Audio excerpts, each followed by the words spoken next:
Expert Quiz permet de contribuer aux bases de questions. C'est un excellent moyen de capitaliser l'expertise au sein de l'entreprise, pendant ou après un projet, et de partager son expérience avec des collègues ou des personnes externes. Si je veux ajouter une question, je choisis la technologie associée et je lui donne un titre explicite, ce qui me permet d'ores et déjà de la créer et de pouvoir y revenir plus tard. Lorsqu'une question est créée, elle est à l'état de brouillon. Je peux l'éditer, je sélectionne ou je saisis son domaine, c'est-à-dire le chapitre auquel je la rattache, j'indique son niveau de difficulté, je rédige la question.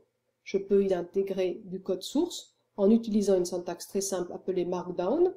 Une indentation par 4 espaces indique que c'est du code. Ensuite, j'indique d'abord la réponse juste. Ici, il s'agit du mot éléphant en minuscule.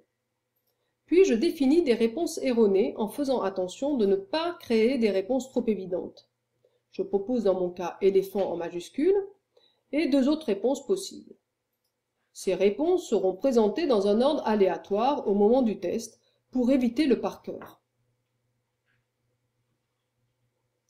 Je donne une explication qui concerne la question précisément et qui doit permettre de bien comprendre pourquoi la réponse est juste.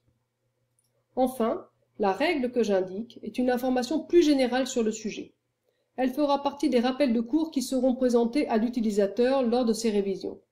Elle peut faire référence à des sources dont la reproduction est autorisée. Quand j'estime que la question est satisfaisante, je la transmets. Lorsqu'elle aura été vérifiée, je recevrai un message pour m'informer de sa mise en ligne ou des corrections à lui apporter.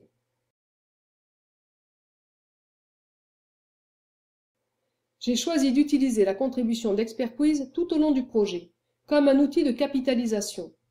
Chaque fois que nous rencontrons une difficulté, nous en faisons une question sur Expert Quiz. De cette manière, une prochaine équipe pourra profiter de notre expérience capitalisée et éviter les écueils.